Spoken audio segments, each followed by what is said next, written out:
Rien d'anormal. Hier, aujourd'hui et pour le futur, notre mission demeure la même. Assurer dans la fidélité à nos idéaux la stabilité de notre démocratie, promouvoir le développement de notre pays dans le progrès économique et social pour tous et dans un esprit d'équité territoriale, garantir l'épanouissement de nos compatriotes dans la solidarité, la justice et la sérénité. Moi, j'appartiens à une génération qui se considère éternellement redevable envers notre nation pour les chances d'épanouissement qu'elle nous a offertes, de fortune ou de naissance.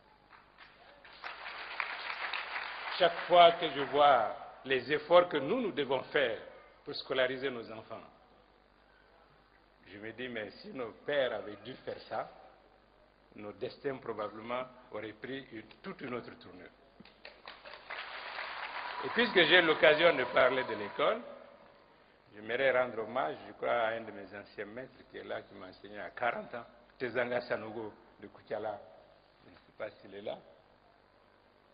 En tout cas, il est venu. Ah ben voilà, il est là. Il m'a enseigné il y a 40 ans, je crois il y a 60, il y a 40 ans, disons.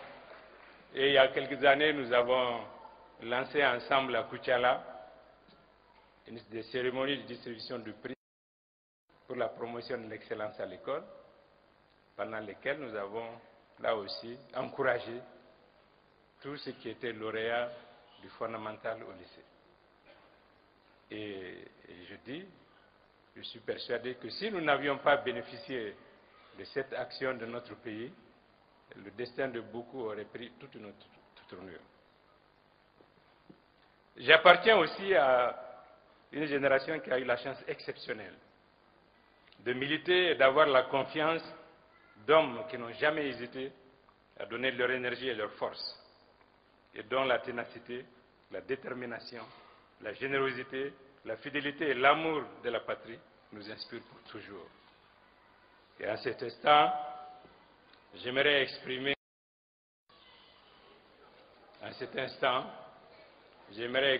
ma reconnaissance et ma gratitude à Alpha Oumar Konaré et à Amadou Toumani Touré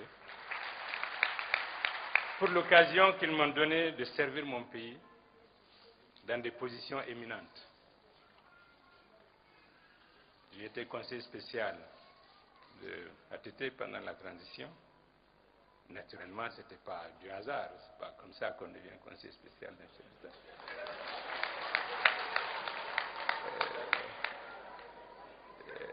J'ai été chef de cabinet du président Konaré, quand il nous fallait installer une nouvelle administration à la présidence pendant 6 mois. Puis j'ai assuré pendant 7 ans les fonctions de directeur de la sécurité d'État, les fonctions de ministre de la Défense et aujourd'hui les fonctions de ministre des Affaires étrangères. Je connais l'un et l'autre depuis respectivement 40 et 30 ans.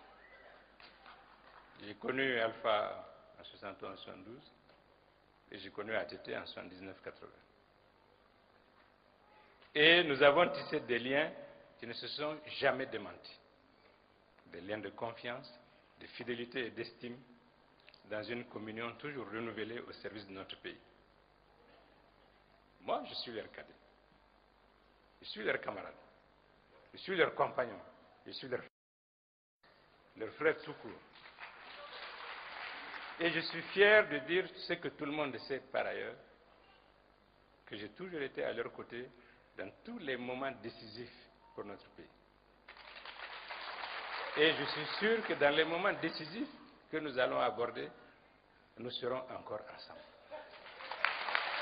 C'est ce qu'il y a.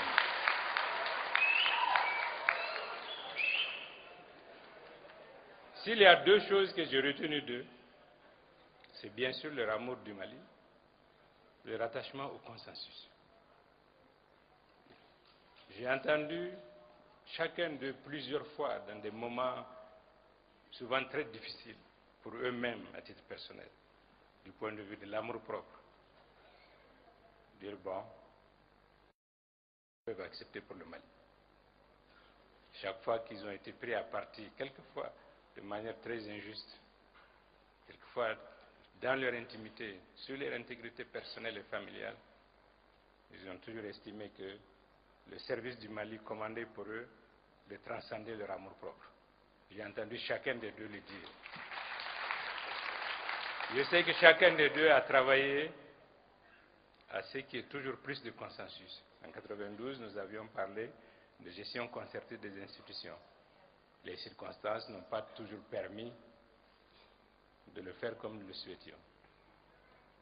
Comme Kemal l'a rappelé, ATT a mis en œuvre un consensus républicain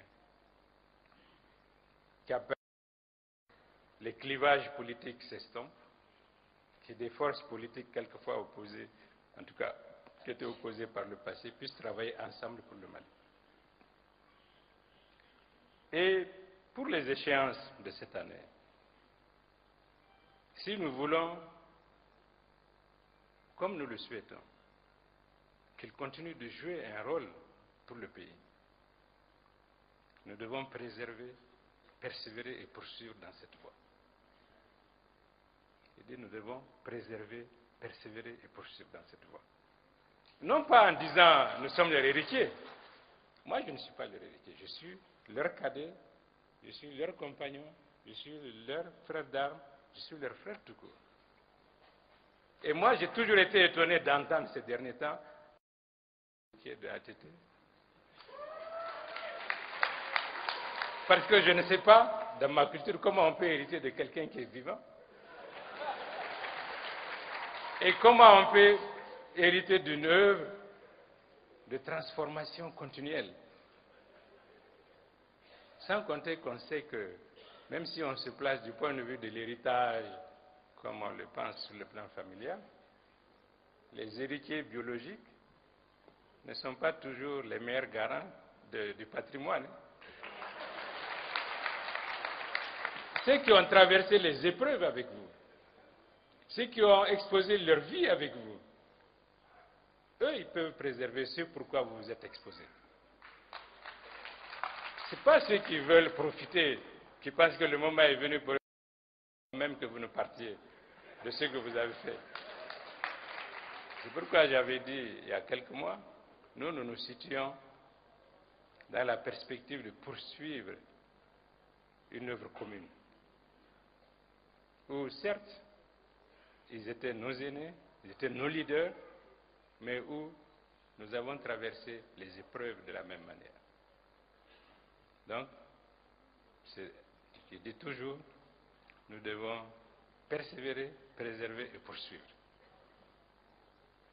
Aujourd'hui, je pense que les conditions sont encore plus favorables, parce qu'avec le double quinquennat de ATT,